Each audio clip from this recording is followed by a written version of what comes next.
यीशु सहाय, praise the lord. हम बचपन से जब भी चलना सीखे उसी समय से हम जानते हैं, जब शुरू में चलना सीख रहे थे कई बार गिरे होंगे, फिर भी हम उठे, फिर चले, फिर गिरे, फिर उठे। हम ऐसे ऐसे चलना सीख गए, दौड़ना सीख गए। बड़े होकर चलते हुए कभी नहीं गिरे ऐसी बात नहीं है। कई बार ऐसे भी ओकेजन आया होगा कि हम लोग चलते हैं और कई जगह पर हमारा पैर किसी से लगने के कारण से हम गिर भी गए होंगे, और ये स्वाभाविक है मनुष्य के लिए कई बार। लेकिन एक बात है, इस मसीही जीवन भी एक यात्रा के समान है, और इस चाल में यदि सही हम नहीं चलते हैं तो पाप में गिरना तय है। जैसे आदम हवा, शैतान के द्वारा परीक्षा आई और परीक्षा के कारण से लोग पाप में गिर गए। हम भी यदि अपने इस मसीही जीवन की यात्रा में, आत्मिक जीवन की यात्रा में कहें तो ठीक है, हम यदि सावधान होकर ना चलें, सही तरीक़ा से ना चलें, कभी भी हम पाप में गिर सकते हैं। और जब पाप में गिर जाते हैं, उससे यदि नहीं निकाल पाते हैं, नहीं उठ पाते हैं, सही रास्तों पर नहीं चल पाते हैं, तब अंत में इस जीवन के बाद में हम कहाँ जाएंगे वो तो जान रहे हैं। स्वर्ग या नर्क, दो में से एक जगह ही हम लोग जाएंगे, और पतित अवस्था में रहेंगे, निश्चित रूप से हम नर्क में जाएंगे। इसलिए पौलुस प्रेरित यहाँ फिलिपी की पत्री 3 अध्याय 17 से 21 पद में हम मसीही जीवन को कैसा बेहतर रूप से जीवन व्यतीत कर सकेंगे और कैसे हमें व्यतीत करना चाहिए, उसके लिए एक प्रकार का शिक्षा दिया है, अगुवाई दिया है कि हम कैसे बेहतर बना सकते हैं और क्यों बना सकते हैं। इन दोनों चीज़ों पर हम यहाँ ध्यान देंगे। फिलिपी की पत्री को आनंद का पत्री के नाम से भी जाना जाता है। हालांकि इसका दूसरा जो है बंधुआई की पत्री के नाम से भी जाना जाता है, क्योंकि पौलुस प्रेरित यह बंधुआई में रहते हुए लिखता है। लेकिन ऐसा दिखता नहीं है कि वो बंधुआई में है, जेल में है और वहाँ से लिख रहा है, क्योंकि बहुत खुशी के साथ लिख रहा है। दूसरे पत्र लिखने में जितना खुशी उनका पात्र में हम लोग नहीं देख पाते हैं, उस पत्री में नहीं देख पाते हैं, उससे ज़्यादा इस पत्री में हम देख पाते हैं। हम यदि पूरे फिलिपी के पत्री को देखेंगे, लगभग 16 बार आनंद शब्द आया हुआ है। इससे आप समझ सकते हैं कि पत्री का लिखने में आनंद कितना भरा हुआ है और लिखने में उसको कितना आनंद लग रहा था होगा। हालांकि बीच में कई सारे चीज़, समस्याओं की बातों को चर्चा किया है, परंतु सबसे ज़्यादा आनंद की बातें, खुशी की बातें, अच्छी बातों को ही उन्होंने चर्चा किया है, और इस कारण से हम इसे आनंद की पत्री के नाम से भी जानते हैं। और यहाँ पर हम लोग देखेंगे कि व्यक्ति आनंद को पाने के लिए करोड़ों रुपया खर्चा करते हैं। आज देखिए क्या से खुश रह सकते हैं, जीवन कैसे खुशहाल बना सकते हैं। लेकिन कई बार देखते हैं जिनके पास करोड़ों रुपया रहते हुए भी ये लोग खुशहाल जीवन नहीं व्यतीत कर पा रहे हैं। कई लोगों का जीवन हम देखते हैं सब कुछ रहते हुए दुखी में जीवन व्यतीत। आज देख लीजिए, जिनके पास करोड़ रुपया है उस हो सकता है कई बार सुख में नहीं रहता होगा, वहीं पर जिनके पास बैंक बैलेंस नहीं है बहुत खुशहाल जीवन भी व्यतीत करते हुए दिखाई देते हैं।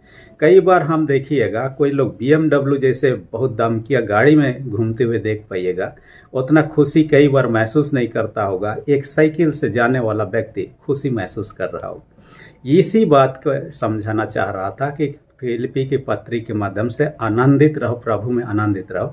असल में प्रभु के द्वारा जो आनंद मिलता है वो ख़त्म होने वाला नहीं है, 1-2 मिनट का, 1-2 दिन का नहीं, ये हमेशा वाला आनंद है। और संसार में जितनी भी समस्याएं क्यों ना हो, हमारे अंदर में वो प्रभु का आनंद रहेगा। इसलिए मैंने किसी वीडियो में आप लोगों को समझा रहा था कि एक साधु ने अपने शिष्यों से कहा, जब उनसे पूछा इस दुनिया इतने सारे यदि अन्याय अत्याचार से भरा हुआ है, एक व्यक्ति कैसे आनंदित रह सकता है, खुशहाल शांति से रह सकता है। उन्होंने पत्थर फेंका नदी में, उसके बाद में उसमें कुछ देर रहने के बाद में उन्होंने कहा पत्थर उठा के ले आए। उन्होंने तोड़ने के लिए कहा, अंदर देखा वो सूखा पड़ा हुआ था। असल में उसमें कितना पानी टकराया और उसके टकराने के बाद में इधर उधर भी हुआ, लेकिन अंदर घुस ही नहीं पाया। खाली ऊपरी हिस्सा को छू लिया था, ऊपरी हिस्सा ही भीग पाया था।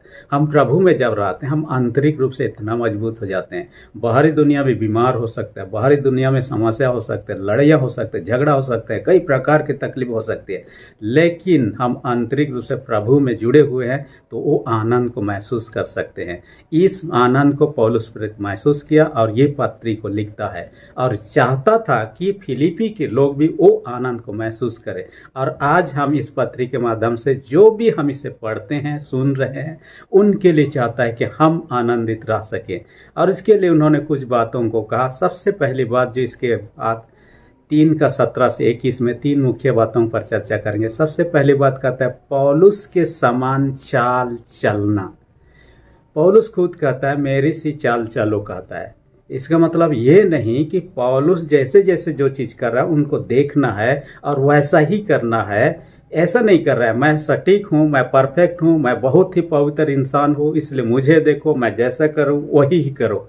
पौलुस का ऐसा कथन नहीं है। जैसे कि खेल में किसी कोच के विषय हम जानते हैं, कोच क्या करता है, दिखाता है कि ऐसे करके ऐसे बॉल को लेना है। कोई भी खेल में अपना अपना तरीका से कोच बताता है, तो हम उनको देखकर हम वैसा करने लगते हैं। कोई डांस टीचर होता है तो अपने शिष्यों को या छात्रों को, स्टूडेंट्स आपको क्या करता है, डांस का स्टेप बताते हैं ताकि उनके स्टूडेंट लोग वैसा ही स्टेप करें। पौलुस ऐसा करना नहीं चाह रहा है कि मैं परफेक्ट हूँ और आप लोग नहीं और मेरे जैसा जीवन व्यतीत। ये पौलुस का एक विशेष यहाँ कथन ये है, वो एक ऐसा व्यक्ति था जो यीशु मसीह को जानता नहीं था, यीशु से घृणा करता था, यीशु के विरोध में काम करता था, यीशु के अनुयायियों को सताया, पीटा, बहुत सारे यातनाएं दिया, परंतु यीशु के द्वारा उनका जीवन बदल गया। अब यीशु के लिए ही जीवन व्यतीत करना उनका मुख्य काम है और जीवन भर यही किया और जीवन भर प्रभु के इच्छा अनुसार प्रभु के मार्ग पर चलने का प्रयत्न किया। और जो लोग उसके समान प्रभु को नहीं जानते थे, प्रभु के विरोध में काम करते थे, उनको भी प्रभु के पास लाए। पौलुस चाहता है कि मैं जैसा एक ऐसा इंसान था जो प्रभु के दृष्टिकोण से एक घोर पापी था, फिर भी प्रभु के करीब आया, प्रभु के पीछे चलने में लगा हूँ। आप सब भी मेरे ही समान क्या करो, प्रभु में आ गए हो तो प्रभु के पीछे चलने का प्रयत्न करो। इसलिए फिलिपी 2:5 में कहता है, ये पौलुस प्रेरित पत्री में कहता है, जैसे मसीह यीशु का स्वभाव था वैसा ही तुम्हारा स्वभाव हो। वो नहीं कहता है कि मेरे जैसा आपका स्वभाव हो, वो कहता है कि मसीह यीशु के समान हमारा स्वभाव हो। इसलिए यह कहना चाहता है कि पौलुस मेरी सी चाल चलो। वो जैसे मसीह के पीछे चलने का प्रयत्न कर रहा है और शुरू से करते आया है, वैसा ही आपको मुझे भी करना है।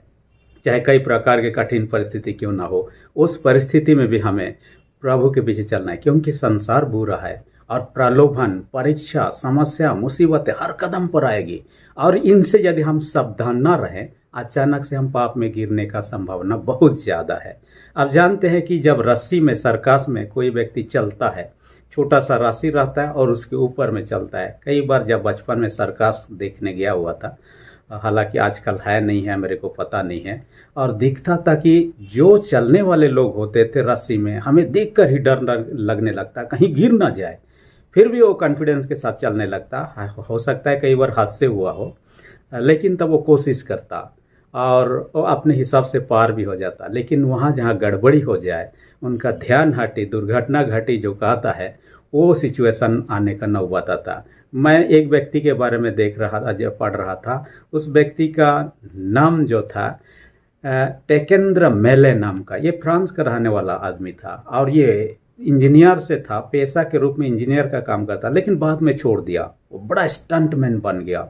वो ऊपर से कहीं डेगना है और कुछ करना है, ऐसे ऐसे स्टंट सब दिखाना उनके काम का हिस्सा बन गया। एक बार तो 3000 के ऊंचाई से वो क्या कि एक रस्सी पर चलने का, और उनका मृत्यु इसी वजह से हुआ। एक बार क्या हुआ, हॉट एयर बैलून आपने टीवी सब में देखा होगा, जिसमें बैलून नुमा ये रहता है, आदमी लोग उसमें भी सवार होकर जाते हैं, उड़ते हैं। तो 2 बैलून को उड़ाया आकाश में 100 फीट की ऊंचाई में, और दोनों बैलून के बीच में क्या किया, एक रस्सी को बंधा और उन्होंने उस रस्सी पर एक छाता पकड़ के चलने का प्रयत्न किया ताकि एक बैलून से दूसरे बैलून तक आए। उसका चलने के क्रम में अचानक से उनका पैर कैसे फिसल गया। उतने दिनों तक कुछ नहीं हुआ था, परंतु कैसे पैर फिसला, वो पैराशूट भी नहीं पकड़ा था और उस कारण से 100 फीट ऊपर से नीचे गिरने के कारण से उसका मौत हो जाती है। एक दुर्घटना, थोड़ा सा चूक करना उनके लिए जीवन और मार्ग साबित हुआ और अपने जीवन समाप्त कर दिया। हम मसीह जीवन में यदि सावधान न रहे, अपने हर एक कदम पर सावधान न रहे, हम भी पाप में गिर सकते हैं। इसलिए यीशु मसीह दुनिया में आया, हम पापियों के लिए क्रूस पर अपना खून बहाया असल में यीशु मसीह को खून बहाना ही था, क्योंकि इब्रानी 9:22 में कहता है बिना लहू बहाए पापों की क्षमा नहीं।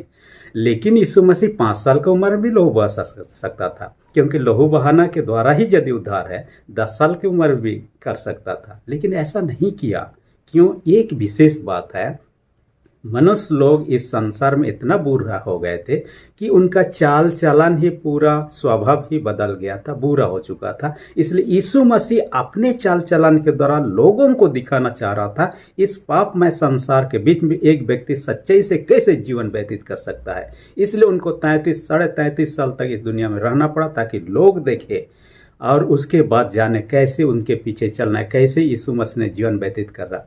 और इसलिए हम यीशु मसीह को रोल मॉडल माने। हम यहाँ पर रोल मॉडल के रूप में हम ये को नहीं, पौलुस को नहीं, परंतु यीशु को देखकर उसके अनुसार चलना है। इसलिए मत्ती 7:21 में कहता है, जो हे प्रभु कहते हैं उनमें से हर एक कोई स्वर्ग में नहीं जाएंगे, परंतु वही लोग जाएंगे जो स्वर्ग या पिता की इच्छा पर चलते हैं। यानी ईश्वर की इच्छा पर हम जीवन व्यतीत कर रहे हैं, जीवन को चला रहे हैं, तब जाके। दूसरी विशेष बात इसमें कहता है कि क्रूस के बैरी ना बने। असल में कुछ लोग थे जो गलत शिक्षा प्रचार कर रहे थे और ऐसे ऐसे शिक्षा दे रहे थे जो कि यीशु के प्रभु होने या परमेश्वर होने का दावा को ही खंडन कर रहा था। और कई सारे ऐसे ऐसे शिक्षा पौलुस प्रीति यहाँ पर बाइबल में लिस्ट दिया हुआ है, फिलिपी के पत्री में। यहाँ पर कहता है उनका पेट ही उनका ईश्वर है। ऐसे लोग जो शिक्षा देते थे, पेट उनका ईश्वर है कहता है। ये लोग शारीरिक अभिलाषाओं से भरे हुए लोग थे और शारीरिक मौज मस्ती जिंदगी व्यतीत करते थे और दूसरों को भी सिखाते थे। रोमी 16:18 में इन चीज़ों को आप पाइएगा, दूसरों को भी कैसे वे लोग सिखाते थे। दूसरी बात यहाँ कहता है, ऐसे लज्जाजनक काम और बात करते थे जो कि परमेश्वर के दृष्टि में सही नहीं है, और उन पर वे लोग घमंड करने लगते। बोलते काम करते गलत और उस पर घमंड करने लगते। ऐसा लगता है कि उनका काम लोगों के दृष्टिकोण से कितना महान है। अपना प्रशंसा, अपना वही अपने आप को महान दिखाना चाह रहे थे। तीसरी बात ऐसा कहता है कि सांसारिक चीज़ों पर उनका ध्यान था। परमेश्वर की बात करना, परमेश्वर की इच्छा अनुसार चलना, उसकी महिमा करना, बाइबल पढ़ना, विनती करना, ये सारी चीज़ के बजाय इस दुनियादारी चीज़ों में उनका ध्यान था। असल में कुछ चीज़ों का जो शिक्षा था उसमें से एक था, आप लोग पाइएगा, ज्ञानवादी शिक्षा। और उनका कहना था हमारे अंदर जो आत्मा है वो पवित्र है, परंतु क्या है, हमारा शरीर जो है पापमय है, और ये शरीर पापमय है, उससे आत्मा का कोई लेना देना नहीं है। इसलिए शारीरिक रूप से जो भी खाए पिए कोई ये नहीं है, नुकसान नहीं है, क्योंकि शरीर है इस दुनिया में रह जाएगा, आत्मा खाली है वो पवित्र है, ईश्वर के पास चला जाएगा और स्वर्ग में रहेगा। इसलिए हम जितना भी खाए पिए, कितना भी हम किसी के साथ व्यभिचार करें, किसी के साथ भी कुछ भी करें, इससे कोई फायदा ये नहीं है, नुकसान नहीं है। ये लोग ऐसा शिक्षा देते थे।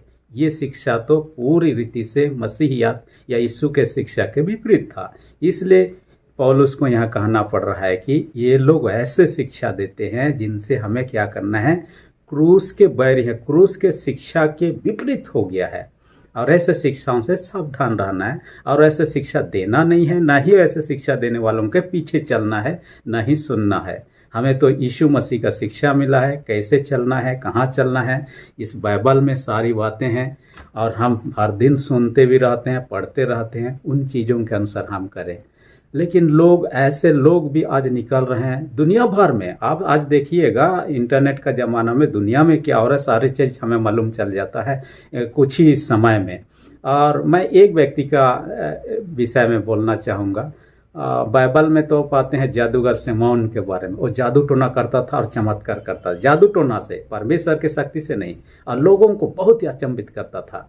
हम प्रेरित क्रिया उसका 8 अध्याय में पाएंगे। लेकिन जब फिलिपियुस आया सामरिया नगर में और वहाँ प्रचार किया, सारे लोग उसके तरफ हो लिए और यीशु मसीह का बपतिस्मा देने लगे। जब देखा कि सारे लोग उसके पीछे हो रहे हैं, तब खुद भी उनके पीछे जाकर बपतिस्मा लिया, और उन्होंने पैसा लेकर कहा, ऐसा कीजिए, जो वरदान आप लोगों के पास में है, पवित्र आत्मा का दान, ये पैसा ले लीजिए और मेरे पर हाथ रखिए और मुझे भी वो दे दीजिए। उन्होंने कहा ऐसा नहीं होता है, और उनको झिड़का कम से कम। पवित्र आत्मा का दान को आप खरीदना चाह रहे हैं, पैसों से उस वरदान को खरीदना चाह रहे हैं। कई लोग ऐसा भी हैं, लोग अपना वाहवाही पाने के लिए जादू टोना के द्वारा बहुत खूब कमा रहा था, प्रशंसा भी पा रहा था, लेकिन जब प्रेरित लोग आए, सच्चा शिक्षा दिया, तब उनका काम नहीं चला, तो अब इनसे खरीद के वो करना चाह रहा था। मैं एक व्यक्ति का जो रसिया का था, जिसका नाम था विसरियन, आप उसके बारे में पढ़ेंगे भी और कई सारे वीडियो सब भी देख सकते हैं। और 1961 में उसका जन्म हुआ। जब 29 साल का हुआ 1990 में, उन्होंने घोषणा कर दिया, मुझे परमेश्वर का दर्शन मिला, यीशु का दूसरी आगमन जो है वो दूसरी आगमन के रूप में मुझे ही भेजा है। ये अभी मेरे को ज्ञात हुआ है 30 साल की उम्र में और 29 साल की उम्र में। और इस कारण से उन्होंने कहा सेकेंड कमिंग जो जीसस का है, दूसरी आगमन, वो मेरा ही है। और इस कारण से उन्होंने एक चर्च की स्थापना किया और उस चर्च का नाम दिया church of the last testament. माने हम ओल्ड टेस्टामेंट, न्यू टेस्टामेंट हम लोग सुनते हैं, पुराना नियम, नया नियम, और इन्होंने क्या कहा, लास्ट टेस्टामेंट, आखिरी नियम।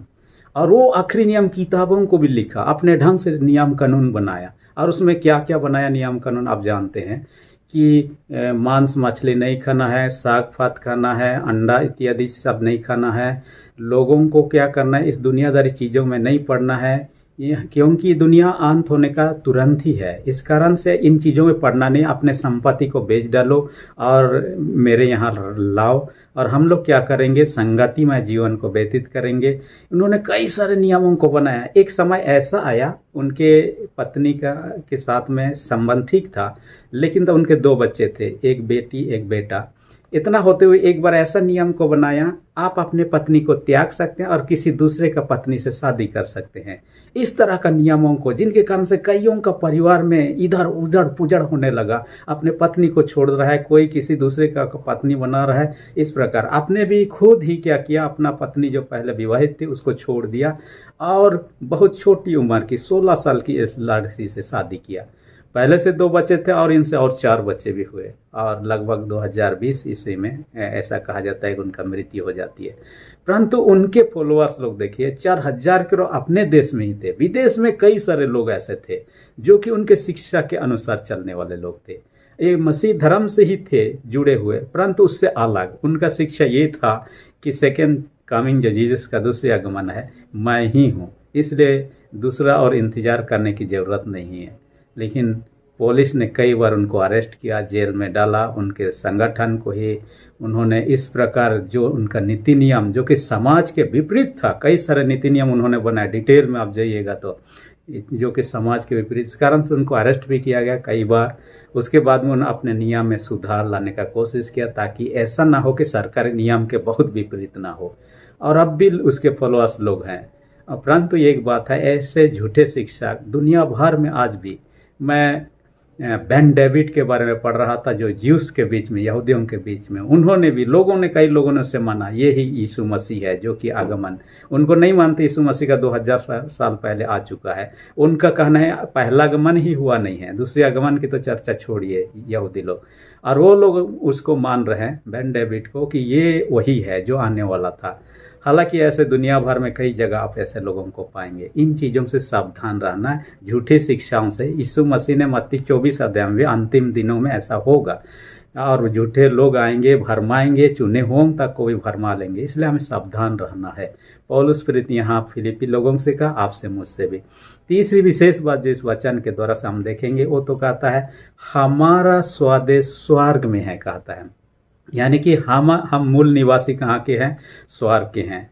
हम स्वर्ग के नागरिक हैं, स्वर्ग के सिटीजनशिप हैं, और यहाँ पर कुछ समय के लिए आए हैं, कोई 60 साल, 70 साल, 90 साल, 100 साल के लिए। उसके बाद में वापस हम जाएंगे और हमेशा हमेशा के लिए वहीं रहने वाले हैं। जैसे हम किसी देश जाते हैं घूमने और एक कुछ दिन रहकर, कुछ महीना रहकर फिर वापस आ जाते हैं, या तो फिर कई लोग जो अंतरिक्ष में जाते हैं सैटेलाइट में या तो चंद्रमा पर, फिर लोग कुछ दिन के बाद वापस आ जाते हैं। ऐसे ही हम यहाँ कुछ दिन के लिए आए हैं, उसके बाद में वापस जाना ही है, ऐसा कहा जाता है। पौलुस प्रेरित यहाँ कहना चाह रहा है, लेकिन वापस खुद से नहीं जा सकते हैं ना। वहाँ जाने के लिए क्या है साधन? स्वर्ग जाने का साधन एकमात्र है यीशु मसीह, आज आप जानेंगे लोग मंगल में जाने का सोच रहे हैं। है कि आदमी को आप तो जानते हैं, फेमस आदमी, दुनिया का दूसरा सबसे अमीर आदमी बन चुका है, एलन मस्क के बारे में आप जानते हैं। उन्होंने स्पेसशिप बना रहे हैं और स्पेसशिप के माध्यम से वो मंगल में लोगों को लेना चाह रहा है, अपने साथ में लोगों को लेना चाह रहा है और वहाँ बसना चाह रहा है, क्योंकि इस धरती कभी भी ख़त्म हो सकता है, लेकिन मंगल तो अभी तो शुरुआत होगा वहाँ पर। इसलिए वो चाहता है, उनका टारगेट रखा है 2026 तक वहाँ लोगों को पहुँचाया जाए और काम में लगा हुआ है। कई सारे रॉकेट बना चुका है और आने वाले 2024 तक में उसका शायद लॉन्च होना शुरू भी होगा। जबकि ये लोग 6 महीना तक एक ही बार यात्रा नहीं कर सकते हैं, इसलिए आधा दूर तक एक बार यात्रा करेंगे, वहाँ रहने के बाद फिर दूसरे जगह के लिए, क्योंकि ईंधन 6 महीना का एक ही बार में जिस रॉकेट में जाएंगे नहीं भी हो सकता। इस कारण से उन्होंने प्लान बनाया कैसे जाना है, क्या करना है, लेकिन स्वर्ग के लिए किसी ने आज तक कोई प्लान नहीं बनाया, कोई रॉकेट नहीं बनाया, बनाने वाले भी नहीं है, सिर्फ यीशु मसीह है। यूहन्ना 14 उसका 6 में पाद में कहता है, मार्ग, सत्य और जीवन मैं ही हूँ, बिना मेरे द्वारा कोई पिता के पास नहीं जा सकता, यानी स्वर्ग को कहीं नहीं जाता। प्रेरित क्रिया 4 अध्याय 12 पद में इसी बात को कहता है, स्वर्ग के नीचे मनुष्यों के बीच में कोई दूसरा नाम नहीं दिया गया जिससे मनुष्य उद्धार पाके उस स्वर्ग को जा सके, यीशु ही एक नाम है। इसलिए आप और हम वहाँ जाना चाहते हैं, अपने चाल को सुधारना है, जैसे कि पौलुस प्रेरित ने कहा, और अपने जीवन को प्रभु में बनाए रखना है, क्योंकि वहाँ लेने वाला तो यीशु मसीह है। और कब आए के ले जाएंगे हमें पता नहीं है। लोग आज भविष्यवाणी कर रहे हैं, क्योंकि अंतिम दिन का जो चिन्ह है प्रकट होते जा रहा है एक एक करके, लेकिन किसी को पता नहीं कब आएंगे। किसी भी घड़ी आ सकते हैं यीशु मसीह का आगमन। कुछ वैज्ञानिक लोग भी ऐसा ही कोशिश किया कि दुनिया का अंत, जब यीशु का दूसरी आगमन होगा, दुनिया का अंत होगा, किस दिन होगा, उसके लिए उन्होंने एक घड़ी बनाया जिसको कहता है डूम्स डे क्लॉक के नाम से जाना जाता है। और ये डूम्स डे क्लॉक जो है, ये ऐसा घड़ी है, चलता नहीं है, लेकिन उसको खाली रखा जाता है। ये कब बनाया गया था? ये हमारे देश का जब स्वाधीन हुआ 1947 उस समय बनाया गया था, और साइंटिस्ट लोग बनाया है, और ये अमेरिका में है। और ये लोग क्या किया है, उसको सेट कर दिया है 12 बजने के लिए। शुरू में क्या कर दिया, 7 मिनट बाकी, जिस दिन 12 बजे पे दोनों कांटा आ जाएगा उस दिन दुनिया का अंत होगा, उनका कहना। तो ये लोग कई चीज़ों का अध्ययन करते हैं, दुनिया का परिस्थिति लेकर कई सारे चीज़, इन टेक्नोलॉजी हो गया, अन्य चीज़, प्राकृतिक चीज़ें हो गया, कई चीज़ों का अध्ययन करके उस मिनट का कांटा को नज़दीक 12 के लाना या उससे दूर करना, ये लोग ऐसा करते हैं। तो शुरू में 7 मिनट 12 बजने के लिए रखा गया था। उसके बाद में अलग अलग समय में लगभग 24 बार उनको बदला गया, उस टाइम को, मिनट का कांटा को, क्योंकि घड़ी तो 12 में ये में है, मिनट का कांटा भी वहीं आ जाता है, तो दुनिया का आखिरी होगा। आपको मालूम होगा 2017 में जब उन्होंने इसको देखा, 1991 में उन्होंने 17 मिनट दूर कर दिया था। और 2020 में जब इस दुनिया में कोरोना जैसे महामारी आया, उन्होंने उस टाइम को कहाँ पर सेट कर दिया, लगभग 100 सेकेंड 12 बजने के लिए। माने हम कह सकते हैं 1.5 मिनट लगभग बकाया बाकी है उनका उस डूम्स डे क्लॉक के अनुसार में दुनिया का अंत। इसका मतलब उसमें थोड़ा और बढ़ जाए, 12 तक आ जाए तो दुनिया अंत हो जाएगा। ये लोग अपने ढंग से ये लोग अध्ययन करते हैं, वैज्ञानिक लोगों का दल है, परंतु हम नहीं जानते उस दिन के बारे में। उस दिन के बारे में ईश्वर ही जानता है, लेकिन हमेशा तैयार रहना चाहिए, क्योंकि यीशु मसीह ने कहा जिस घड़ी के विषय तुम सोचते नहीं उसी घड़ी प्रभु आ जाएंगे। इसलिए आज रात ही प्रभु आ जाएंगे, ये सोचकर हमें चलना है, या कल ही प्रभु आने वाले हैं ये सोचकर हमें चलना है। हर दिन तैयार रहना है, ताकि प्रभु जब भी आए, कल आए, चाहे 10 साल के बाद आए, चाहे 100 साल बाद आए, लेकिन हम प्रभु के साथ स्वर्ग में रह सकते हैं। इसलिए आइए पौलुस प्रेरित का जो शिक्षा अपने जीवन में देखें, सही चाल चल रहे हैं कि नहीं, प्रभु के साथ जुड़े हुए कि नहीं, उन शिक्षा के आधार पर अपने जीवन को व्यतीत कर रहे हैं कि नहीं, उनको सुधारें। समय रहते सुधार सकते हैं, समय बीत जाने के बाद कोई लाभ नहीं है, ताकि हम उस राज के अधिकारी हो सके। परमेश्वर वचन का अधिकारी से आशीष दे, आमीन। अब तक यदि आपने मेरे चैनल को सब्सक्राइब नहीं किया, इसी घड़ी रेड बटन में जो सब्सक्राइब लिखा प्रेस कर दीजिए, और जो बेल आइकन निकलेगा उसे भी प्रेस करके ऑल पर सेट कर दीजिए, ताकि जितने वीडियो मंगलवार, बुधवार और शनिवार को आती है उनका नोटिफिकेशन आपको समय पर मिल सके। धन्यवाद।